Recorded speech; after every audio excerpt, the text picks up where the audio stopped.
But the second and only other thing I can tell you about this man was that his house was joined hard to the synagogue.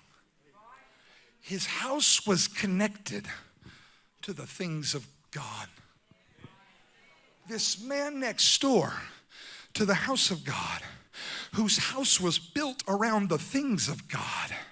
It's almost reminding you of when God speaks to Moses in the book of Numbers and begins to tell him, hey, Moses, you name and number the tribes of Israel for war. Judah, you get 74,600 men. Dan, you get 62,700 men. Gad, you get 45,650 men.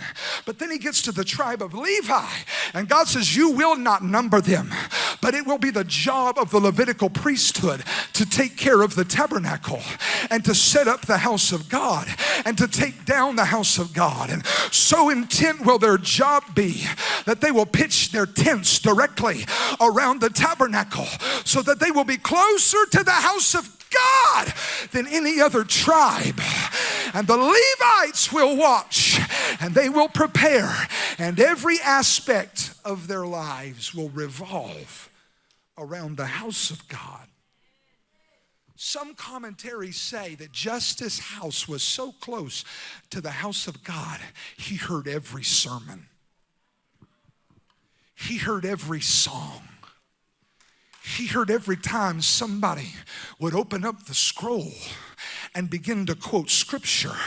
He was so connected with the house of God that it's all he knew. If Justice had kids, they knew what time church started. If somebody came and dropped a FedEx package off at the church, Justice knew about it. If somebody had a special meeting at the church, he was there. And hear me, the church is a body that is made up of people I can't tell you everything about. All I can do is see they're intentionally connected because they want to see the body grow, and they want to see the body healthy, and they want to see the body thrive. It's made up of people who come early and make sure the next service is ready to go. They spend some extra time fasting because they want to see another soul go down in a watery grave. They give a little bit more than they usually give because they're so connected to the house of God. Hey, you got to make sure in everything you do, you stay connected to the house of God. Justice could have lived anywhere. He could have gone anywhere. He could have been connected somewhere. He could have done anything. But all I know about him was that he made sure he was as close as he could get to the church. And if you are going to be effective in the kingdom, this cannot be a part-time gig for you. You're going to have to build your house hard against the things of God. And you're going to have to seek first the kingdom. And some people choose to be connected on the periphery because being close requires accountability. And hear me, somebody, isolation is the enemy.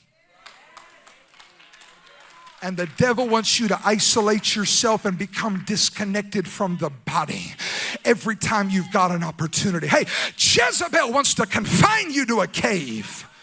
But somewhere there's got to be a connection with the things of God that goes beyond what others experience, beyond what your mommy and daddy taught you, beyond what you see others doing. There's got to come a point when you say, I'm going to get connected for myself, because revival requires everybody.